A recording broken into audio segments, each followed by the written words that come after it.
Good evening, everybody. Hello. Welcome to Concordia Presents the Walrus Talks Human Rights. My name is Shelley Ambrose. I'm the Executive Director of the Walrus Foundation and the co-publisher of the Walrus magazine. We, meaning, oh, thank you, lovely. We, the Walrus, are thrilled to have partnered with Concordia University on this series of Walrus Talks. The folks at Concordia are as committed to the public square as we are, and this event would not happen without them. You're going to meet some people from Concordia a little bit later. We also could not do an event like this without you coming out. I know how busy life can be, so there'd be no Walrus Talks without the audience. Thank you for your time and your interest, and I apologize to you if your ticket said 6:30, where it's doors at 6:30 and beginning at 7. So if you've been waiting longer than you thought, I'm sorry about that glitch. This is our 17th Walrus Talks to be held in the nation, and our 4th Walrus Talks in Toronto. I want you to hold your hand up if you've been to a Walrus Talks before. That is excellent. So I apologize to you because you're going to hear some things you've heard previously. And I hope that the veterans of the Walrus Talks will join me in welcoming, put up your hand if this is your first Walrus Talks. Welcome. Thank you for coming. You may be asking yourself, if you are a first-timer, what is a walrus? And you probably know that a walrus is a very large, smelly, hard-to-ignore marine animal that lives in the Arctic. That is absolutely what it is, and that is why, in fact, the magazine is named after that large, smelly, hard-to-ignore animal that is largely Canadian, is because the founders of the magazine thought, the Americans have the eagle, we have the beaver. Why not the walrus? So that is why the magazine is named The Walrus, not The Walrus and the Carpenter, although we use that, and not The Time Has Come, The Walrus Says to Talk of Many Things, although we use that too. It's because it's hard to ignore. The Walrus Foundation has an educational mandate, this is the pointy-headed part, to create forums for debate on matters vital to Canadians. Those forums that we produce include the magazine, in print, tablet, and phone editions now, all of our content at thewalrus.ca, on Walrus TV, Walrus ebooks, and on stages like this from coast to coast to coast. On all Walrus platforms and in all things Walrus, you'll find conversations about politics, culture, fiction, poetry, the environment, business, technology, art, even sports, and foreign affairs. Stories about Canada and its place in the world. The Walrus has no wings, the animal or us. It's an independent entity with no owners and no one point of view. The Walrus Talks in 2014 are in Vancouver, Calgary, Montreal, Sackville, New Brunswick, St. John's, Ottawa, and Toronto, and they cover topics from conversation to the future. The Walrus Talks water, energy, climate, resilience, the art of conversation, women as public intellectuals, philanthropy, and more. In fact, we're coming back to this very theater on May 28th for Labatt Presents the Walrus Talks Water. And if you like tonight and would like to join us again, you can get tickets for that in the lobby after this evening's event. Tonight's event, Concordia Presents the Walrus Talks Human Rights, is being live streamed at thewalrus.ca and will also be available for viewing on Walrus TV. The hashtag for this event, if you're so inclined, is Walrus Talks and also actually CU Talks. The Walrus Foundation is in part supported by individual donors who are a part of what we call the Walrus Campaign for Optimistic Canadians. Optimistic Canadians believe that conversation about Canada is important to us all. We're grateful to our optimistic Canadians, and we hope that you will consider joining them, and you can do that at thewalrus.ca/optimism. We'll be very grateful, and I promise you'll be in excellent company. And if being optimistic just isn't for you, you're just not feeling optimistic, you can also help Aeroplan and AMIA to help the Walrus by donating some or all of your Aeroplan miles to the Walrus Foundation, because between now and Canada Day, Aeroplan and AMIA will match your donated dollars, or your donated Aeroplan miles rather, mile for mile, up to 250,000 miles. And we use these miles to move writers, photographers and speakers across the country, especially to places that are prohibitively expensive for us to go, which the Arctic is, of course, one of those places. So these offsets of costs help us to do what we do. Now, just before I explain how the Walrus Talks works, allow me to introduce our co-presenters, Concordia University. Concordia is one of the country's finest research institutions, and we're so pleased to have the Walrus Talks as part of their Thinking Out Loud program. By tackling some of the biggest issues facing our country today, Concordia is truly helping to make this country a better place. So please join me in welcoming the president of Concordia University, Alan Shepard.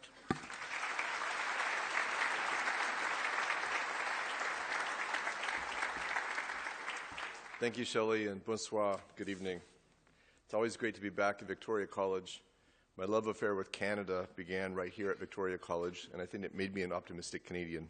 I want to give a special hello to our alumni who may be with us tonight. We have more than 200,000 alumni around the world and 46,000 students at our 2 campuses in Montreal. Among those 46,000 students are students from 150 different nations from around the world, and you can say that Concordia is rooted in Quebec and it belongs to the entire world.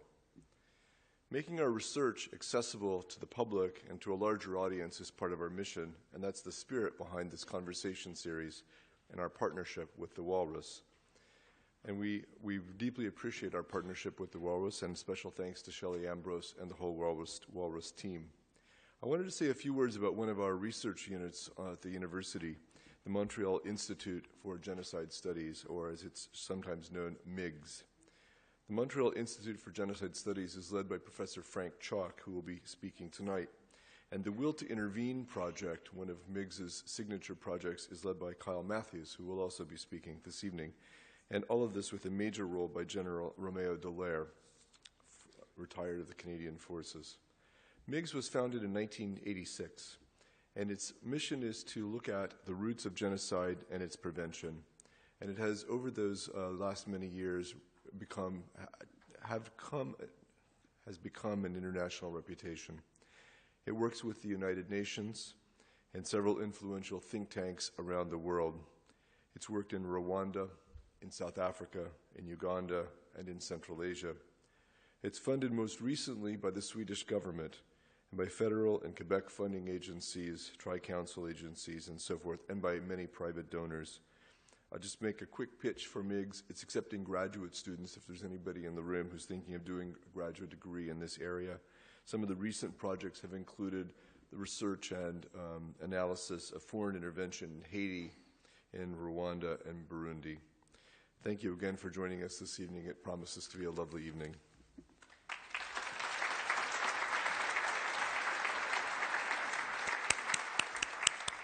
Thank you, Alan, and thank you again to everyone at Concordia. Now, here's how the Walrus works. Each of our esteemed speakers has exactly 7 minutes. Each one will come on stage and introduce themselves. I am going to disappear. There is no MC popping up in between. You each have a program. Their bios are on the back. The speaker order is the speaker order. We believe you are capable of following along. You will see and hear 8 speakers in a row, and our hope is that about an hour from now, you and me and we will all go out into the post-talks reception thinking, I never thought of it that way before. That is our only goal, that we have never thought about it that way before, and that we have a place to talk at the post-talks reception and again out there in the world. So just before I disappear and let them get underway, I would like to thank our speakers in advance. We're very, very grateful to each one. So thank you very much, Mustafa Ahmed, Kyle Matthews, Wab Canoe, Michael Charles, Sukanya Pillay, Ian Brown, Frank Chalk, and Justice Harry Laforme. Let us begin.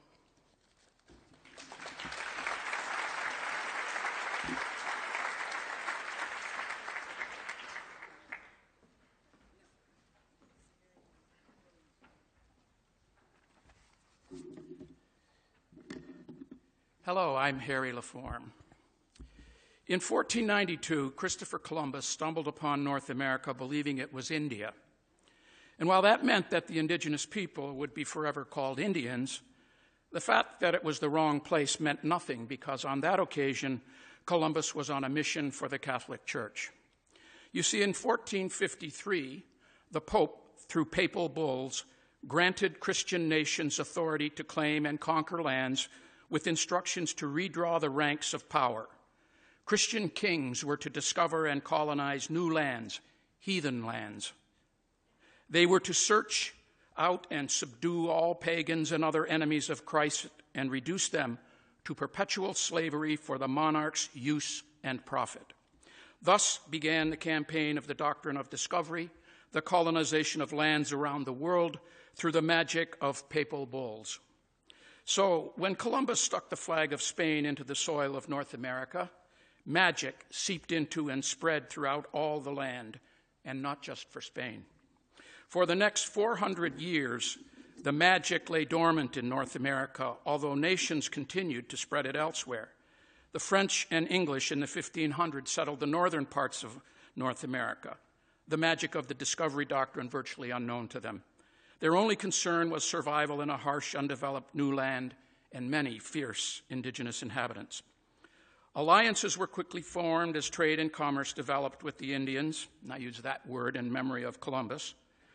It was also necessary because Indians outnumbered the colonists who, even so, taught them how to survive in the brutal land. The Indians provided them with new medicines and introduced them to new foods. Together, they began Thanksgiving. Descriptions of their Indian allies reflected respect and admiration. Later, the British and French engaged in hostilities with each other over trade routes. Alliances with Indians was necessary for help. In the 1600s, these alliances were confirmed in treaties. The treaties were of respect for the dignity and integrity of two nations, stressing non-interference with the other. In 1763, the British asserted authority around the Great Lakes, ignoring its alliance and treaty relations with the Indians. The Indians attacked them and stopped their efforts for control. However, this was not meant to run the British out. It was to restore the terms of the alliance. The Indians wanted a partner, not a ruler. The attack was the message. King George III accepted the mistake and restored the terms of alliance in the Royal Proclamation of 1763. It recognized the several nations or tribes of Indians and assured them, at a time when they were still a military force, that their rights would be better protected by assistance from the Crown than by self-help. After the proclamation and into the mid-1800s, many peace and friendship treaties were made between the Crown and the Indians. The colonists knew the Indians governed themselves by their own laws and customs and saw them as allies. The magic of the papal bulls and its doctrine of discovery remained dormant, but things change. By the mid-1800s in Canada, the Indian population was severely reduced by foreign diseases brought by colonists. They were no longer feared and were needless for military alliance, trade, or other economic development. Indians were an obstacle to the colonists' new priority, economic development and the construction of a cross-country railroad. Indian lands were needed, not Indians. As part of this colonial shift, magic, so necessary in the papal bulls, was conjured: language. Colonists classified themselves as civilized and Indians as savages. As savages, Indians were at the bottom of the human development. They were now described as ignorant and superstitious, in need of emancipation and elevation from their condition of savagery and helplessness by enlightened colonists. The language was that of papal bulls from 400 years ago. From this institutionalized bias, images, policies, and legislation could now legitimately evolve. Indians, as inferior beings, could rightly be set apart on reserves.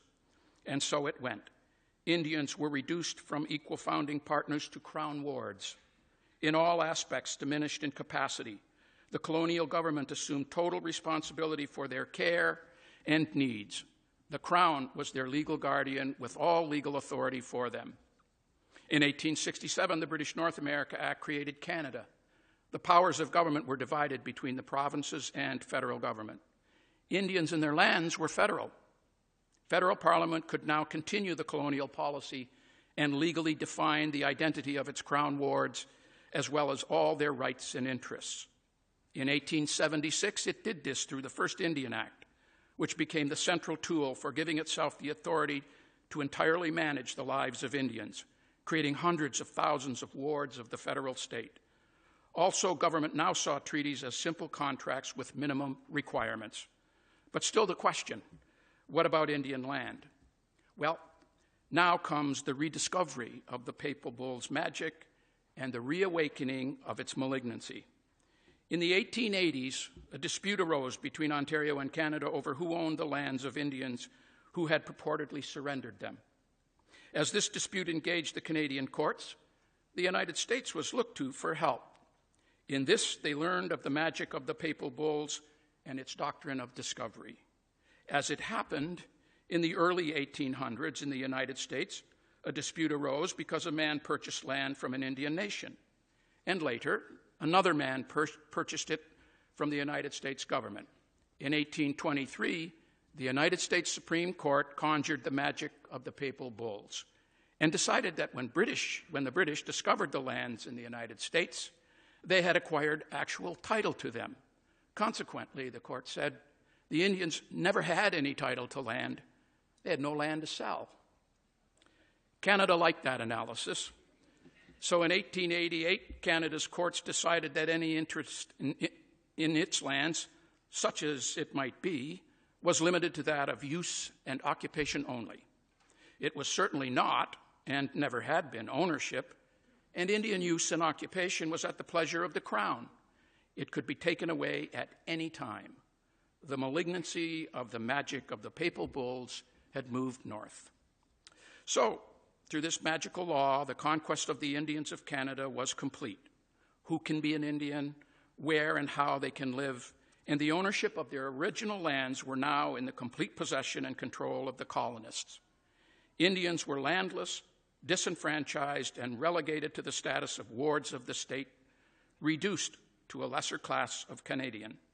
And because Canada is a nation founded on the rule of law, law confirmed it all to be lawful. All of this is still the law in Canada. Through a papal bull, a type of charter issued by a pope, not a law itself, whose use was magically transformed into a legal doctrine that is now universally recognized as a legal fiction, just as the racist and dehumanizing language used to invest it with its power is recognized as a vile fiction, was how we Indians were conquered by law, a conquest through magic. Miigwech, thank you.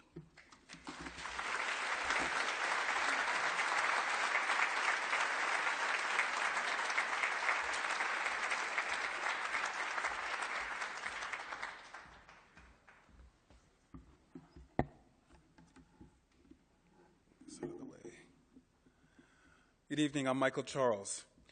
Of course, one of the more obnoxious leaders of the moment is our Crimea annexing, Sochi Olympics corrupting pal Vladimir Putin. His fall from favor certainly did not begin with the introduction of the 2013 anti-gay propaganda law, but it certainly confirmed his outsider status for many, even before his current provocations. So I want to go back and look at that law for just a moment.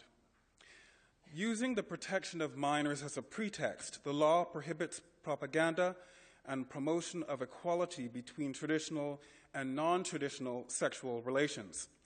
So without referring to homosexuality explicitly, the law is generally regarded as a transparent, if not clumsy, and extremely vague instrument of persecution.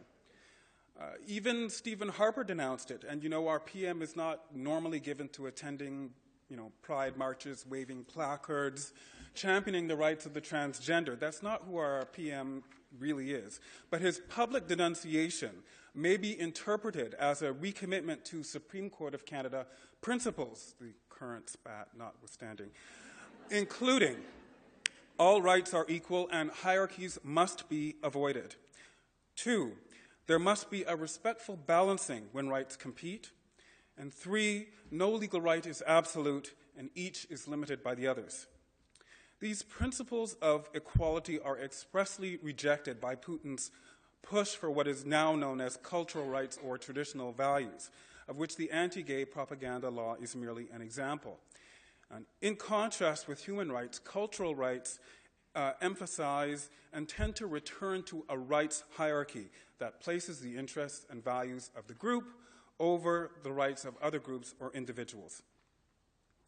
But what if our processes of rights balancing reflect culture-bound hierarchical tendencies as well? As a way to explore this question, I want to briefly look at two Ontario cases involving efforts to balance rights, specifically in a commercial context. The first involves the conflict between liberty rights and racial equality, and the second involves religious freedom and equality based on sexual orientation. So in the case of Grant in 1990, the Ontario Board of Inquiry dealt with a person's refusal to sell property to a racialized buyer. And in deciding the case, the tribunal found that the right to liberty, including the right to dispose of one's economic interests in whatever fashion one feels appropriate in an open marketplace, that right did not extend to the right to discriminate on the basis of a prohibited ground. So in this context, the invitation to engage in a kind of rights balancing was expressly declined because the liberty to discriminate on the basis of race was simply not recognized. And this is a form of internal rights limiting, which I'll return to in a moment. But in conflicts between religious rights and LGBT equality rights, the analysis of the courts has been a little bit different.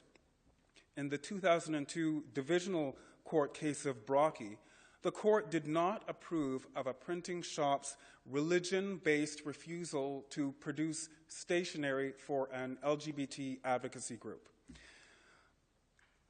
But that decision was not reached by internally limiting the religious freedom, as was done around the issue of liberty in the Grant case that I just spoke of. The court could have held that in the public marketplace, religious freedom ends at the point at which discrimination against LGBT persons begins. Instead, Mr. Brocky's discrimination continued on and survived several layers of constitutional scrutiny until finally running up against Section 1 of our Charter in the very end of the constitutional analysis. The point here is to suggest that there may be a much greater analytical latitude afforded religious freedom than liberty when prohibited grounds of discrimination are engaged in a commercial context. But the Brocky case also offered interesting insights into what type of religious response would be protected. Mr. Brocky, the court said, could refuse to provide the printing services where the material was other than this innocuous stationery. Any type of material which tended to conflict with his core elements of belief. Example, where the material, as the court says, conveyed a message proselytizing and promoting the gay and lesbian lifestyle. At that point, he could be permitted to refuse service. But by carving out a proselytizing and promoting exception, this decision is open to the same kind of criticism now leveled at Mr. Putin for promoting and propagandizing non-traditional sexual relations. And while I'm certainly not suggesting that there's an equivalence between the two enactments, I'm pointing to the role of culture as an unrecognized tool in the way that we balance our rights. Now, to be fair to religious folks, they also can complain about this culture privileging. From their perspective, the idea of core versus peripheral elements of belief, as articulated in Brocky and numerous other cases, is itself a cultural construct. The separation of the sacred and the secular is a modern, Christian, Western concept rooted in particular social changes and economic changes. But for the devout, all actions are lived expressions of faith, connected indivisibly to a spiritual conviction. There is no core versus periphery distinction for these folks. So from their perspective, any attempt to circumscribe the religious right through a segmentation of periphery versus core or action versus belief is simply illogical and artificial. It is a constriction on their right by cultural means. So accepting for the moment that culture creeps into our rights balancing without being explicitly named, so what? That is a subject for another visit, but I am, in the meantime, quite intrigued by this tension between one of the great achievements of this country, namely the establishment of an enviable and exportable system of rights balancing on the one hand, and the data which seems to indicate this country continues to struggle with our ability to adapt to difference on the other. Reflect for a moment on Canada's current 21st ranking among OECD peers on the gender wage gap, decidedly below the country average. Consider also Canada's 11th place ranking among the same group, well behind our American and British peers when comparing national employment rates between highly educated foreign-born and native-born residents. The triumph of our rights-balancing legal structure doesn't seem to jive with this suboptimal socioeconomic integration of our people. And in my view, this disconnect speaks to cultural collisions that both inform and transcend the very mechanisms designed to manage them. And managing those conflicts, in fact, transforming them into true sources of innovation on the socio and economic fronts, continues to be one of the great challenges of our day. Thank you.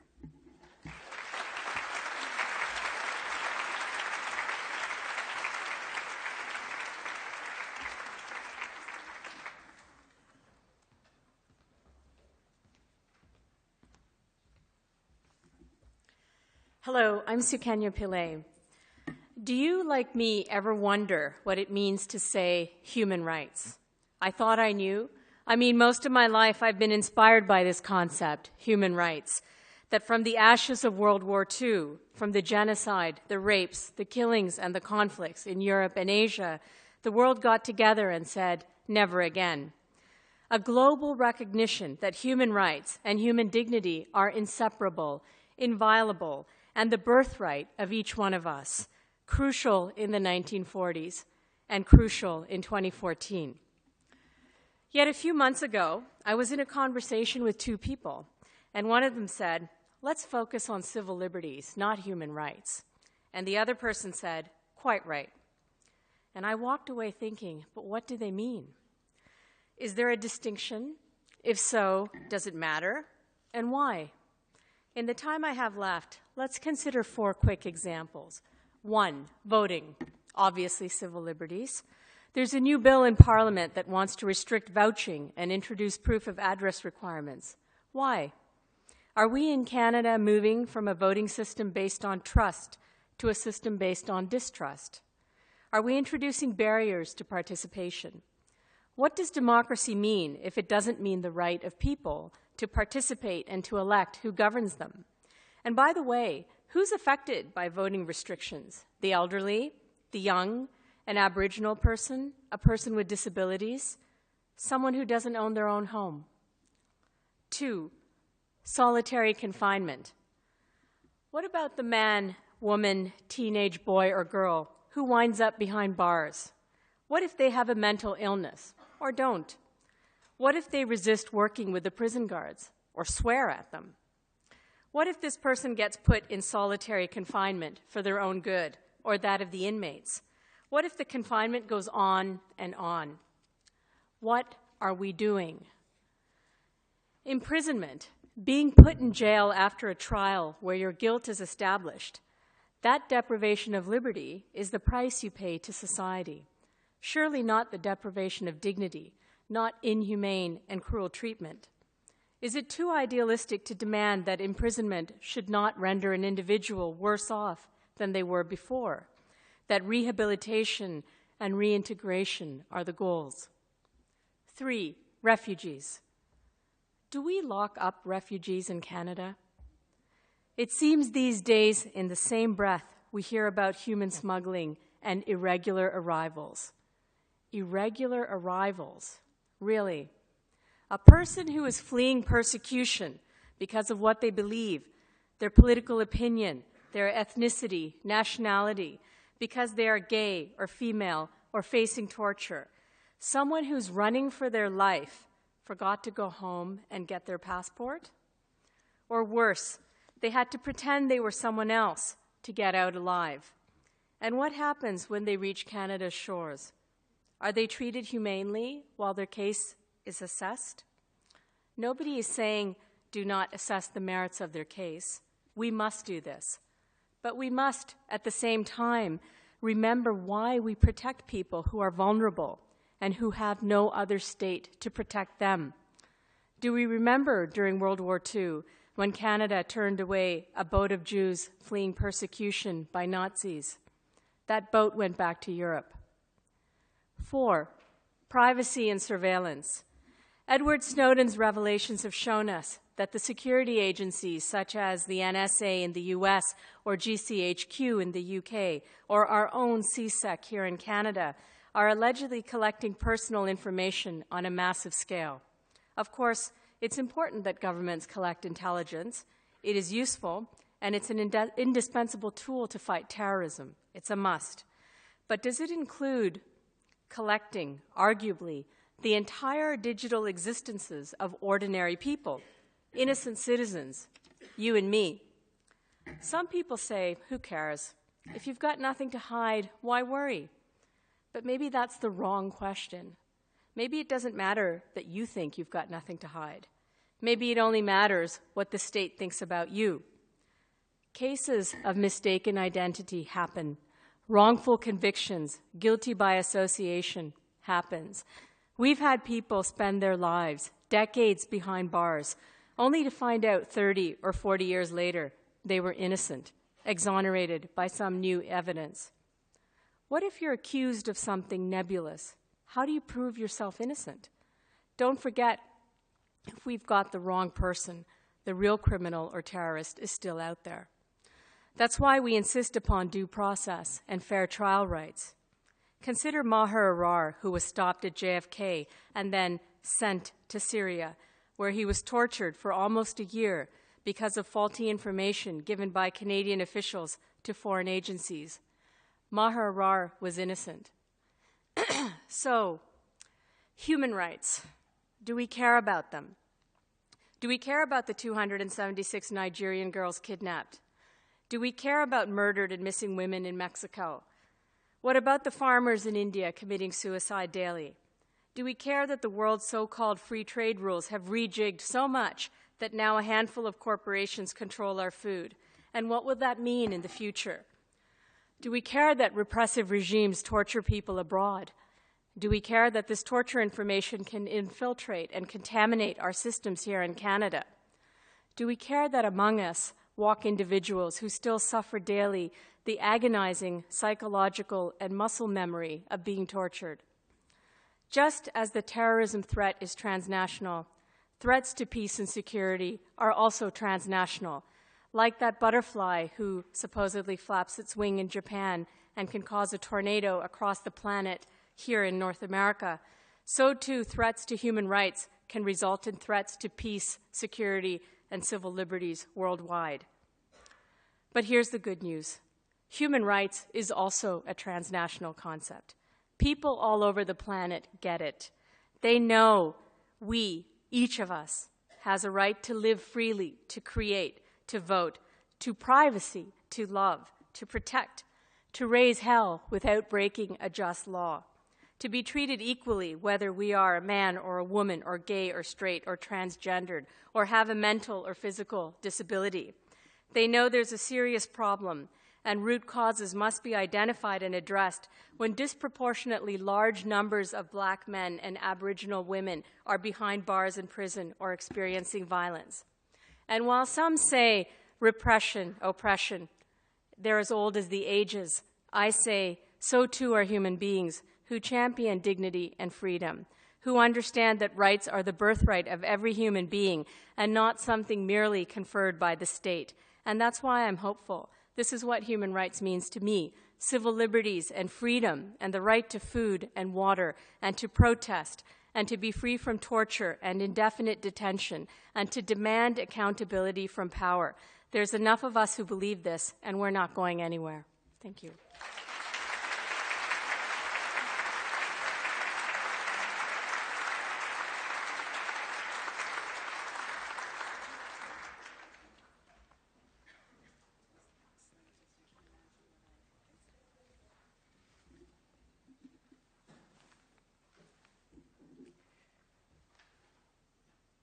Hi, my name is Frank Chalk, and I would like to begin by telling you a story. I grew up in the Bronx, New York, a long time ago.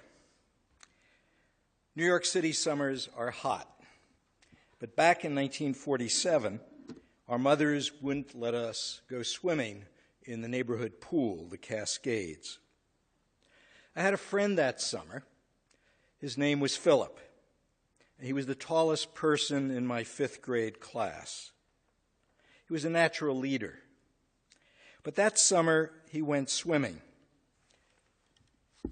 And he came down with polio, which the doctors called infantile paralysis in those days. A year later, Philip came back to school. He was bent over, his voice was gone, he looked wasted. Thanks to the vaccines created by Salk and Sabin, we thought polio was defeated. Bill and Melinda Gates and the World Health Organization put a lot of money into vaccination in programs all around the world. But due to the war in Syria and the disorder in Pakistan and Afghanistan, polio is back. And now it is spreading to countries like Iraq, Cameroon, Equatorial Guinea, Ethiopia, Somalia, and even Israel, where it's being found in the sewage system and in individuals, although it hasn't erupted into an epidemic yet. Mass violence in failing states creates cascading flows of refugees, internally displaced persons, and more violence and diseases. Hospitals and health systems are attacked. Water purification systems collapse. Vaccination and inoculation become haphazard. But the collapse of public health systems is not the only consequence of mass atrocities. Failing states host pirates, and shipping lanes become vulnerable. Oil tankers are hijacked and held until huge ransoms are paid. Terrorists find safe havens for planning their next attacks. Warlords are empowered and seize control of precious metal and strategic raw material mines. The door is opened to ethnic cleansing. And in countries like Canada, diaspora communities fight to win sympathy for their brothers and sisters under attack in their homeland. So here in Toronto, the Gardiner Expressway may be blocked. Or in Ottawa, all the buses on Parliament Hill may be stopped. Now, this is not the usual discussion of mass atrocities or mass atrocity prevention. I have focused on 3 key interests of politicians and voters: public health, security, and prosperity. We humanitarians often make the mistake of assuming that the first priority of politicians is to promote the welfare of ourselves and strangers. If I asked you right now, all of you, what percentage of eligible Canadians donate blood freely to the Red Cross each year, most of you would answer 25%. But the actual figure is 4%. We assume that our politicians are more altruistic than they really are. And when the politicians refuse to intervene in Rwanda, Syria, or Sudan, we are shocked. Even genocide scholars, who should know better, declare that the blame for failure to act in Sudan's Nuba Mountains, Blue Nile, and Darfur will fall upon those in power, Obama and company, who promised they were different from past leaders and promised that if elected, and I'm quoting, they would restore the people's faith and hope in the belief that their government would do the right thing when a potential genocidal crisis arose. My colleague writes indignantly, President Obama, Samantha Power, and many others in the Obama administration have by now shown their true colors. They are wedded to realpolitik, as all the other presidents and their minions who looked away when human lives could have been saved during periods of violent upheaval where crimes against humanity and or genocide were being perpetrated. Yes, that's true. But the lessons, or the lesson really, of Rwanda, Syria, and Sudan is that we humanitarians must speak the language of the politicians. Realism, realpolitik, and national interests. Interest-based arguments and the research evidence to support them are crucial. And those arguments do exist, although we have ignored them for far too long. We can eliminate polio. We can honor the memory of my friend Philip, giving him back his voice and his bearing by changing the game. We can prevent many mass atrocities in foreign lands if we learn from the past. Humanitarians, interests matter. Let's never forget that and act accordingly. Thank you.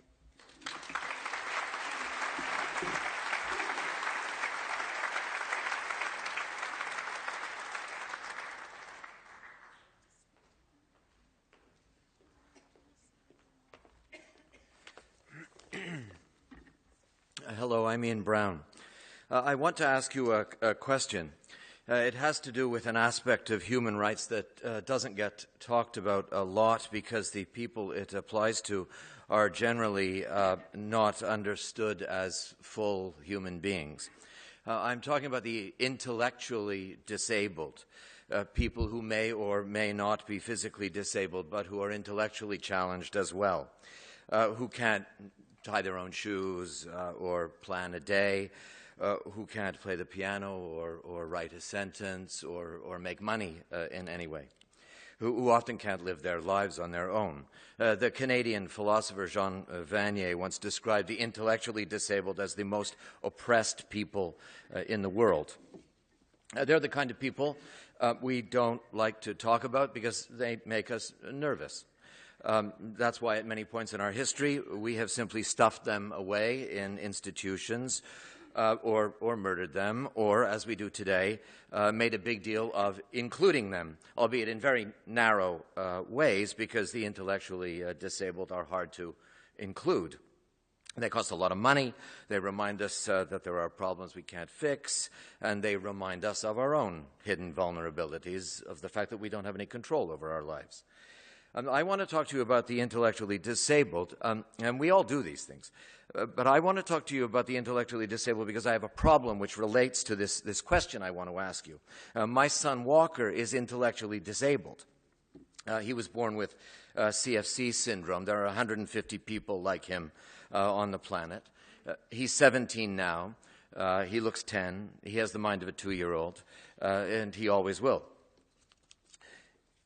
He can't swallow or speak, and because he can't talk, I don't always know what's bothering him.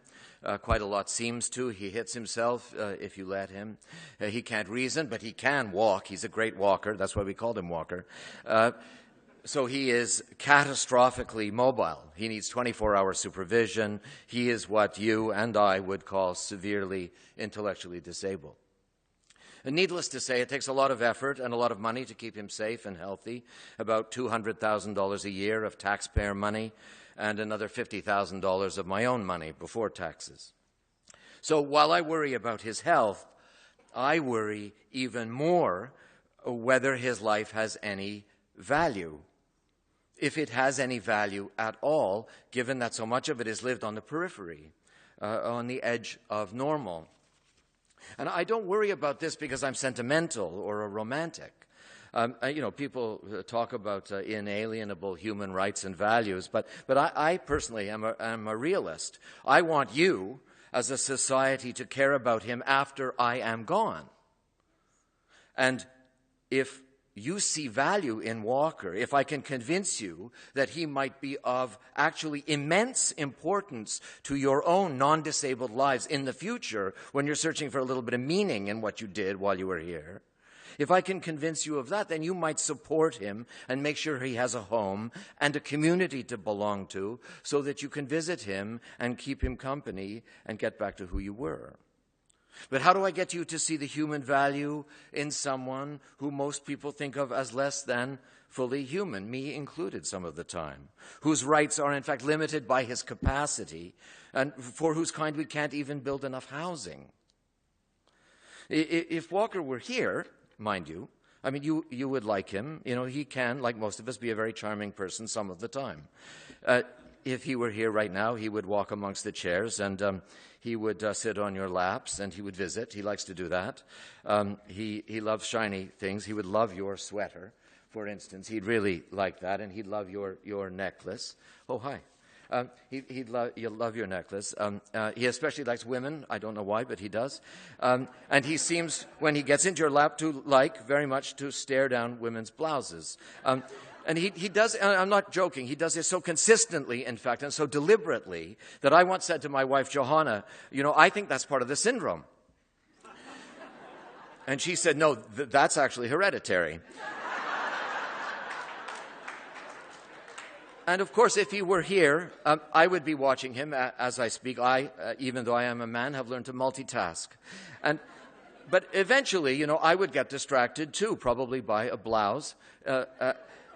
And when that moment of distraction occurred, and only at that exact moment, Walker would sweep whatever he could, crystal glasses or laptops or your eyeglasses or your jewelry, to the floor, and then he would throw his head back and he would laugh uproariously, ha, ha, ha, ha, ha. And I used to think, you know, that he was a tiny psychopath. But after the 1,000th time, I began to understand why he did it.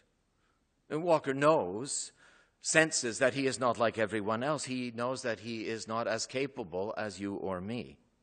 But every once in a while, when I'm distracted and he wreaks havoc on the landscape, he gets to prove for a moment that he can outsmart me, that he can be my equal.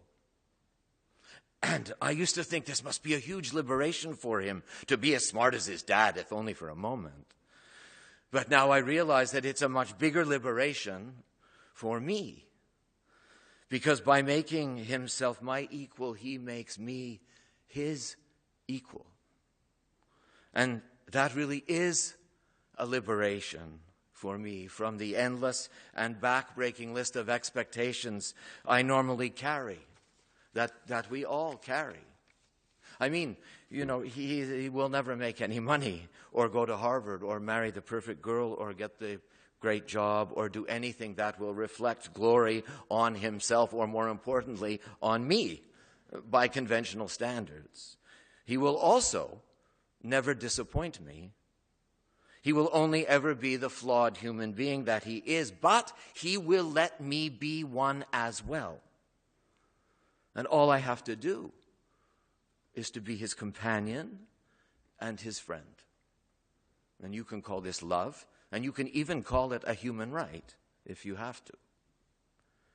And we are just two inept human beings trying to figure out how to connect and have a laugh. And that seems to me to be a fundamental human right as well, but one that most of us deprive ourselves of by worrying about more important things. In Walker's unfixable world, I am as disabled as he is. And, you know, of course, these days, we're all disabled a lot of the time. We're incapable of reversing catastrophic climate change. We're incapable of avoiding war in Crimea, it seems. We're incapable even of getting rid of a crack-addicted mayor. But we have to pretend that we were powerful regardless. And this pretense gets in the way of effective action. So the list of gifts that I have been given by Walker, an incomplete human being, turns out to be quite long. I mean, he has shown me, among other things, that fragility is universal and way, way, way more powerful than it looks.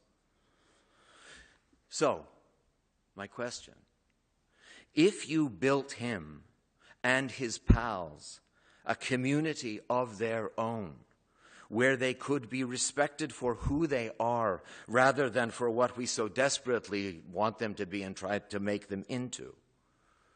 If you built that, you could visit him and his friends and remind yourselves of what we all have in common, of what makes us human, sometimes with rights.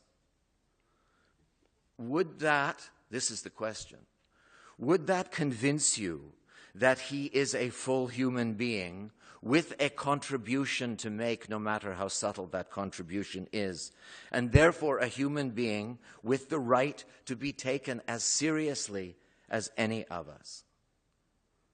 That is the question I wanted to ask you. Thank you.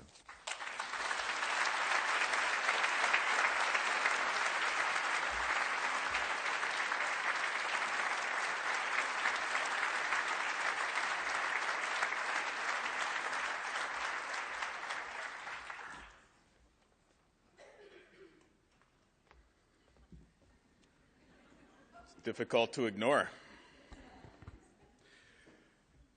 Hey, bonjour, and then away maganitok, wabanakwit nigo. Quite kibinas chaos, I'll be tongue minoa dish in the cause. Pajuga sha and do them. Kakagi what the so nigga mingin do unje. Apache ji can dum pijaya no ma. Te garanto is in a kate, mao te nang. Or as we say in English, hey, how's it going? I'm Wab Canoe.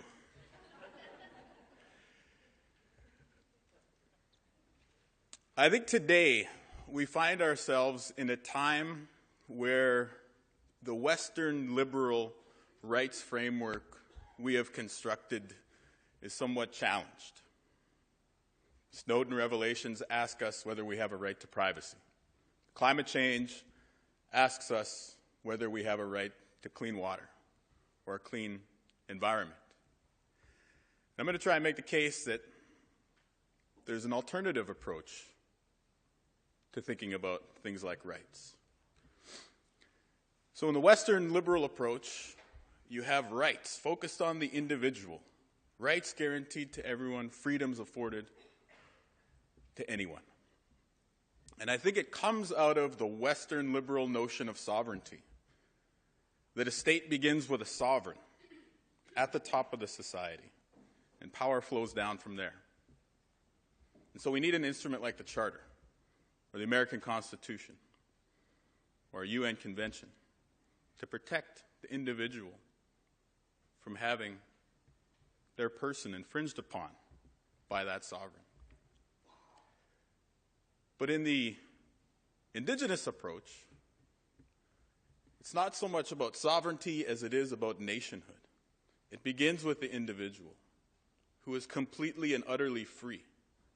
And they invest their power in the clan, in the village, in the community, and then eventually up to the nation. And so growing up, I used to hear these pearls of wisdom from our indigenous oral tradition that I'll suggest to you are a sort of indigenous charter. Kego bapia ken abenonchi. Never laugh at a child. You don't know what the Creator has in store for that child. Who are you to judge? Kego chana mina ken, one of my favorites. Don't worry. Kego dajima ken kichi nishinabek. Don't gossip about your fellow people. Here we have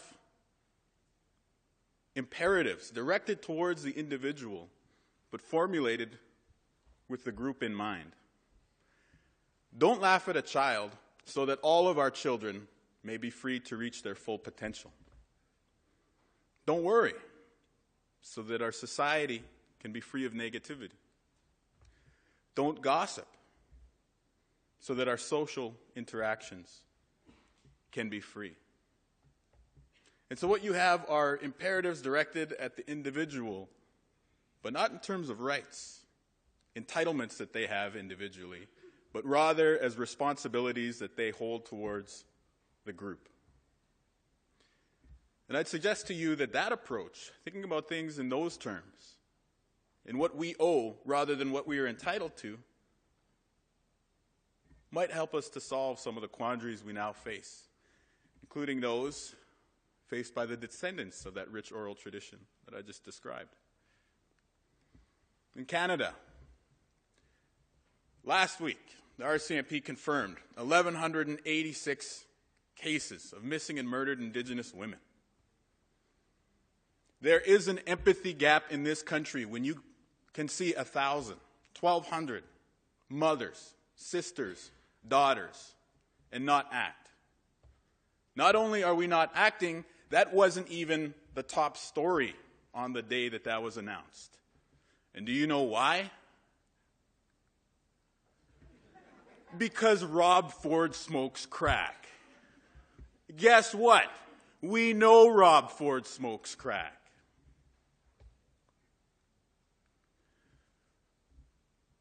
What about Indigenous children in care? There are now more Indigenous kids in the child welfare system in Canada than were ever part of the residential school system. What about First Nations education? Hot topic. National Chief resigned. Government shelved the bill.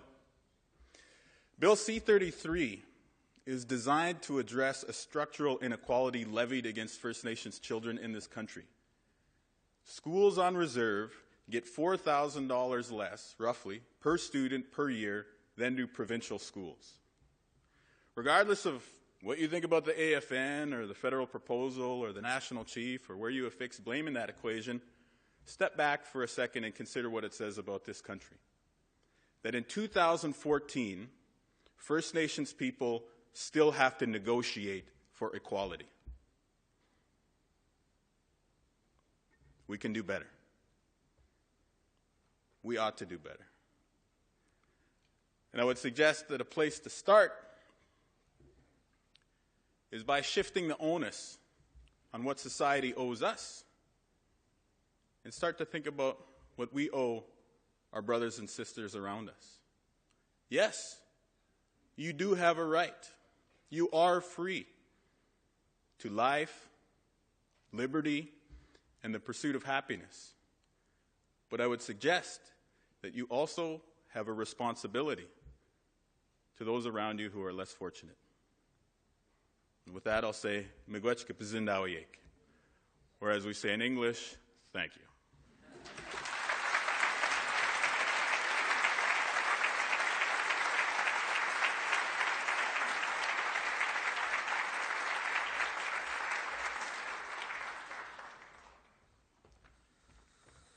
My name is Kyle Matthews.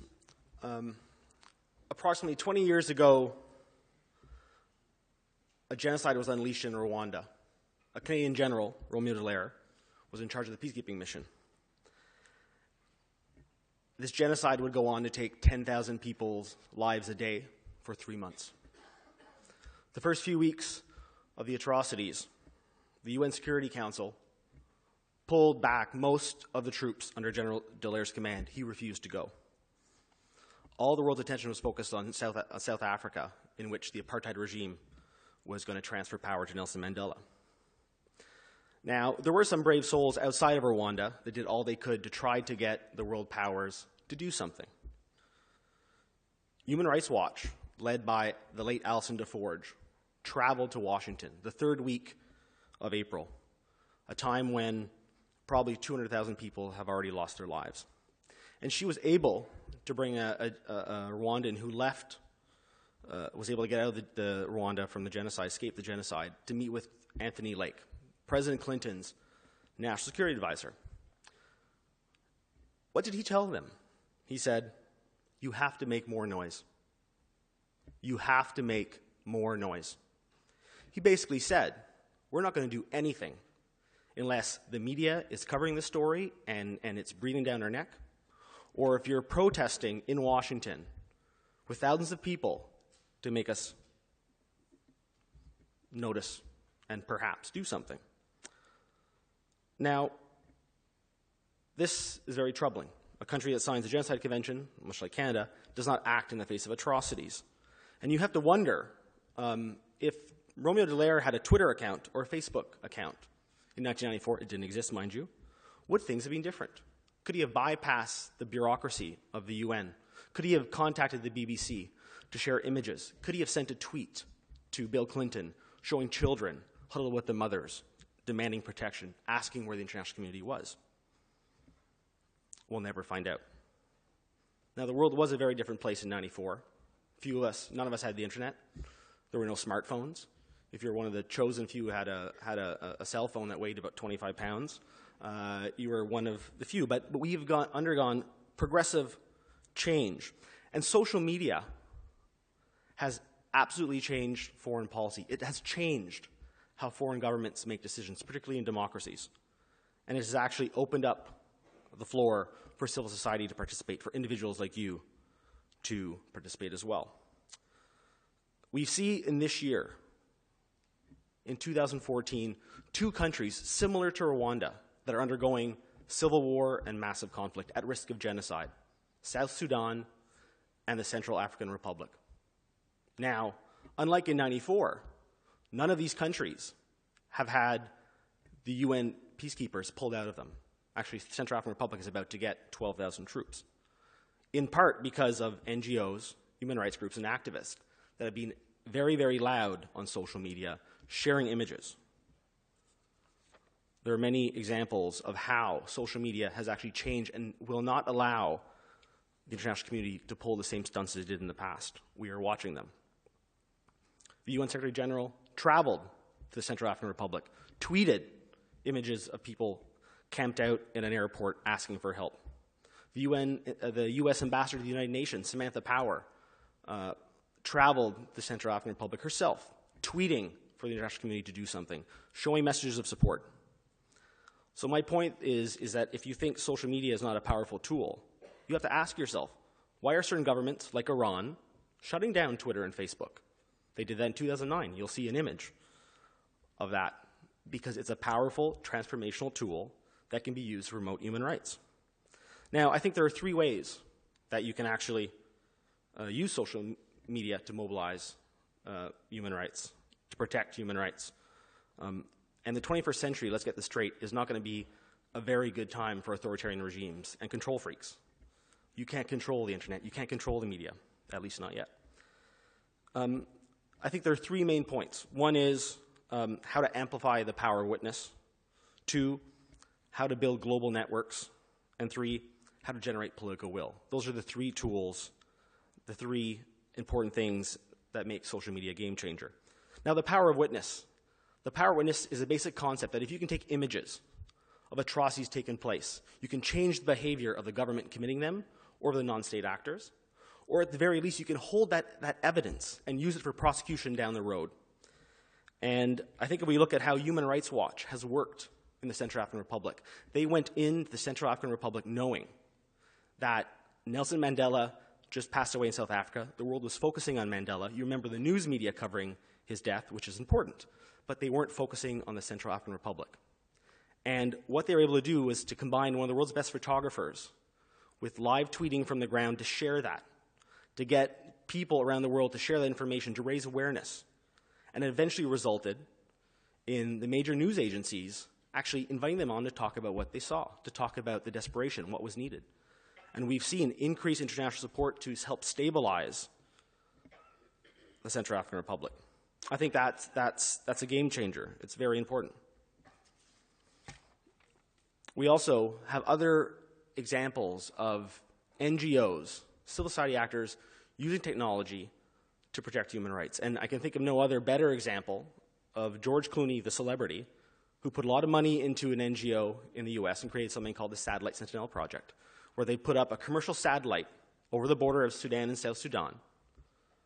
20 years ago, only major powers could do that. I don't even think Canada could do that 20 years ago. Now you have NGOs that are able to get that information, and they've been able to use documented evidence, photographs of Sudan troops moving into border areas, of villages being burnt, and finding systematic patterns where they weren't committed naturally. They were lighted by someone. and they'd be able to put that, share it through social media, and get it in the media. And I think these are innovative ways in which human rights groups are embracing technology and social media to help protect civil rights. Building global networks. You'll see certain images of the Arab Spring in which closed societies would not allow individual citizens to meet in public, to form civil society groups, or even to really have access to information. Social media has allowed people to actually find each other, others like them with similar opinions, in cyberspace and organize and share information and try to transform change to build better societies. Also, very, very important is the aspect of building political will. When General Dallaire was abandoned by the US, also by Canada, in 1994, he had no way of reaching out. He couldn't communicate to the network of NGOs. But now we have groups that are actually mastering social media to actually raise awareness. Many of you have seen the Stop Coney campaign. Whether you agree with the video or not, it went viral. It had more than 1 million tweets per day for the first week. It had over 100 million views on YouTube.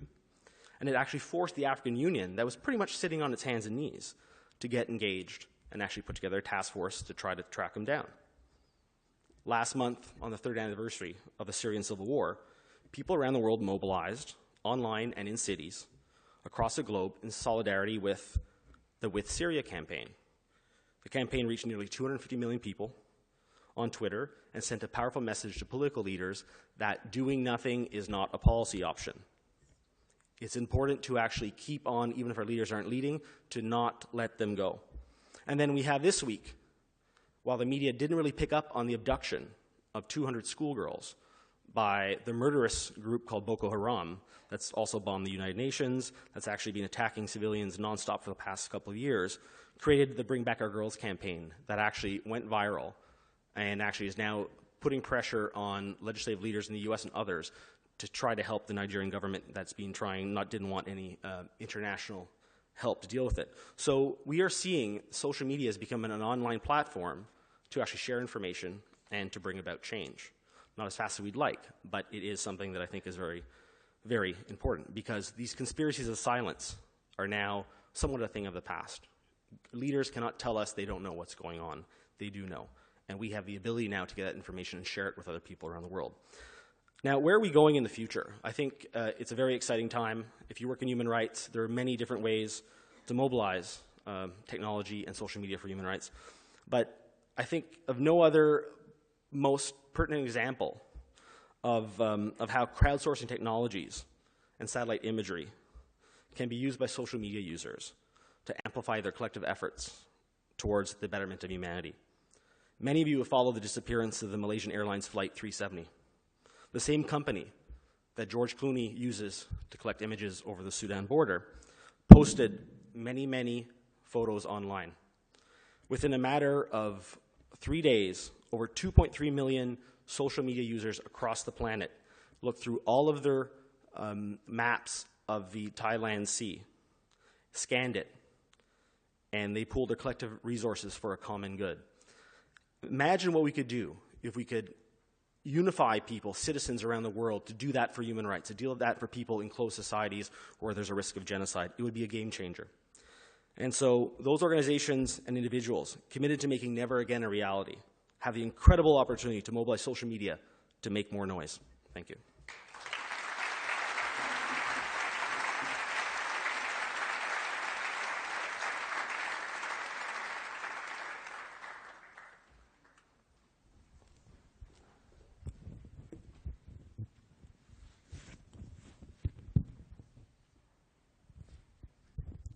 Hi.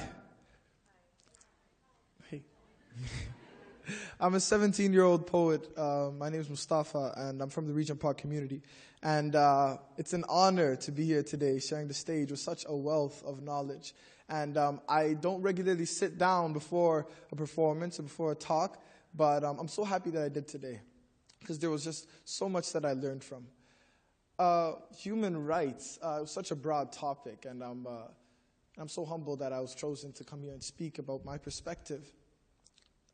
When I thought human rights, I began to ask my friends what human rights means to them. And a lot of them said they didn't know. Actually, all of them said they didn't know. Some said it didn't exist. It didn't exist around the world. but I knew that it did. And I knew that it's something that I think that we'd like to believe is universal. But it's not. Because there's a difference between laws that are placed and laws that are enforced. A huge difference between laws that are in place and laws that are enforced. And the ones that are enforced by the people. And so one topic that a lot of people touched on today were the now about 300 girls that were stolen in Nigeria. And I did my best to raise awareness, amongst my classmates in my school and my community. But what I really took from it was the Twitter hashtag. Bring back our girls. It wasn't bring back their girls. It wasn't bring back her daughter. It was bring back our girls. And so what happened was when they did that, it was just inclusive. It was that inclusivity, and you just feel that entitlement, and you feel like you're a part of something greater. And what that is that family of humanity. And I think that's where human rights begins. Human rights begins with humanity. Like, I can talk to my friend, and I know that human rights is something that was adopted by the political world, and so a lot of people, they would connect it back to that. They connect it back to the definition of that United Nations would have for it. But for me, it's about something that just happens between two people.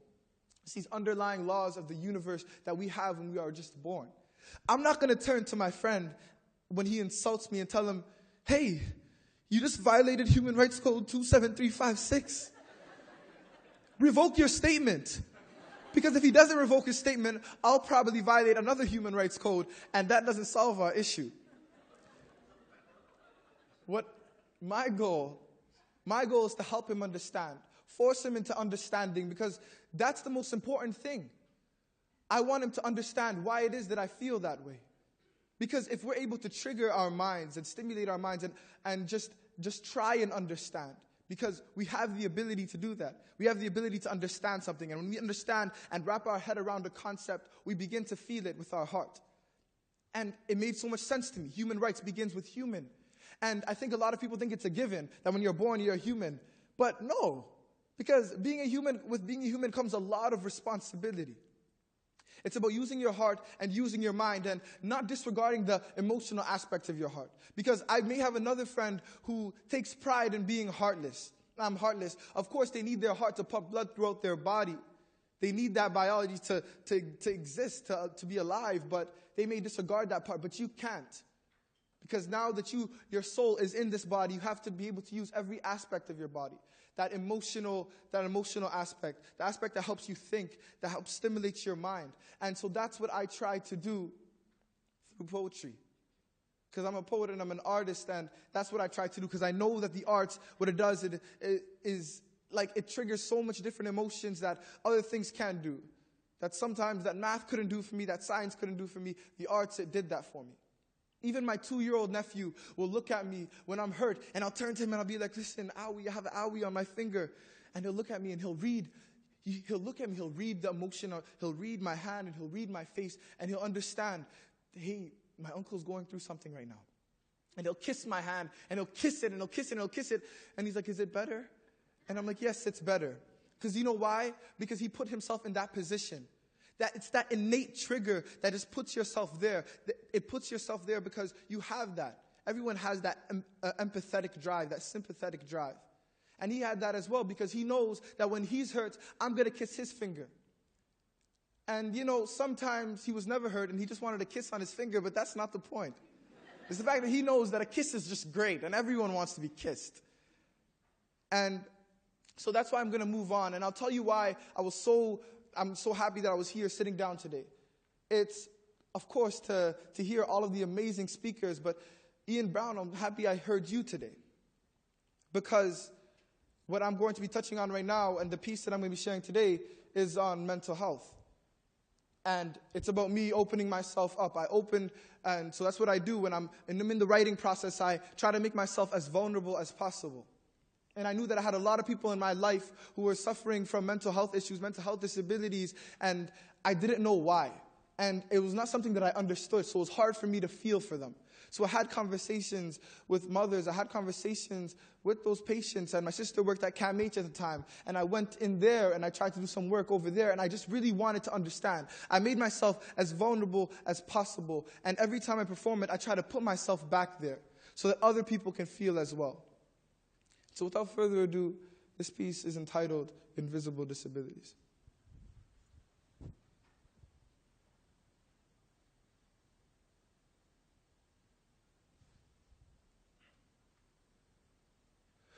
Invisible disabilities they can see. Wheelchairs for happiness they can see. Crutches for relaxation they can't see. Invisible disabilities. He said it's an internal battle, and that everyone in his army is half willing and blind, that he fights with doubt wrapped around his own ankles, alongside his heart, his opponent, his own mind. He locked on his waist a metal shackle, because at times he cannot resist the temptations of the other side. Sleep is the only thing his peace is enshrined in. Trapped in the darkness of anxiety, searching, depending on a temporary light to shine in. And after the lies that he once lay close with, he finally accepted his diagnosis. And all it did was confine him, and so did their words. Bullies. Bullies with big poisonous claws, sharpened using insults that even he thought defined him. He just wanted people to see him as he fought in this invisible war for his sanity. Because they needed to know that when he is laughing, it's in agony.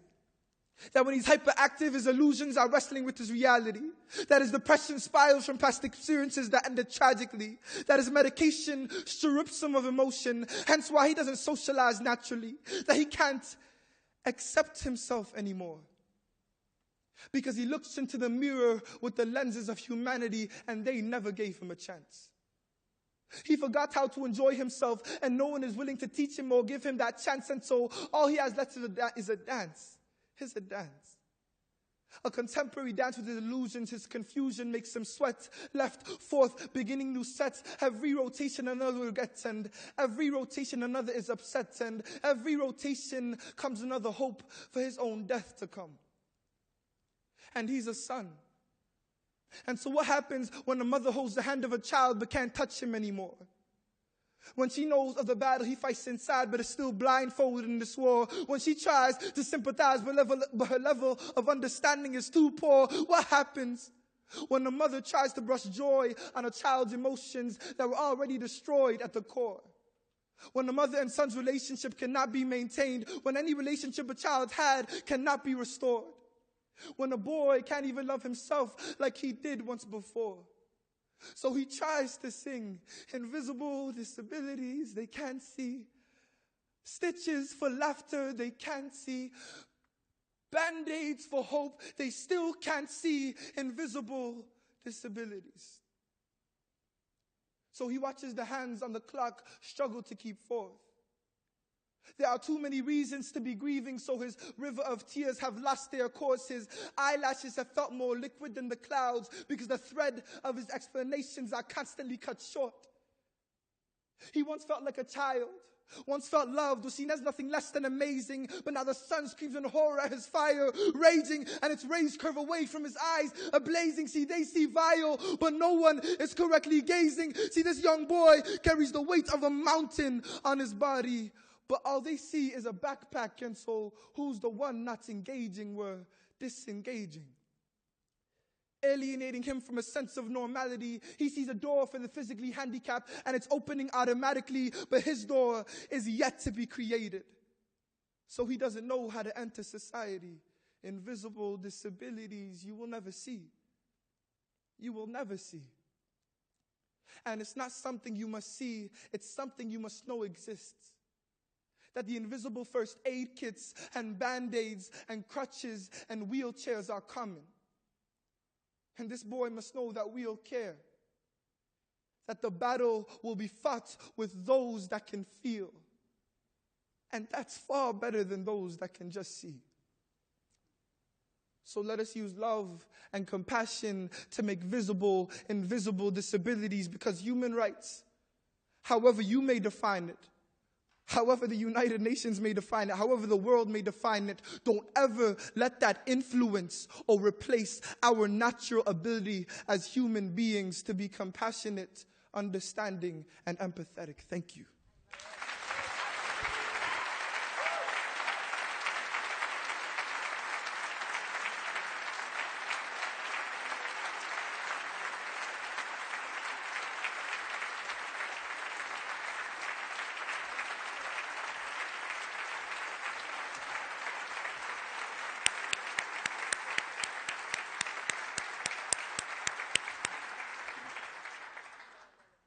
MustafaThePoet.com.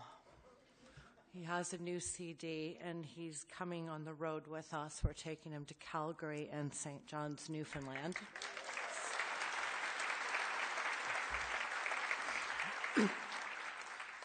Thank you so much to Justice Harry Laforme, Frank Chalk, Ian Brown, Sukanya Pillay, Michael Charles, Wab Canoe, Kyle Matthews, and Mustafa Ahmed.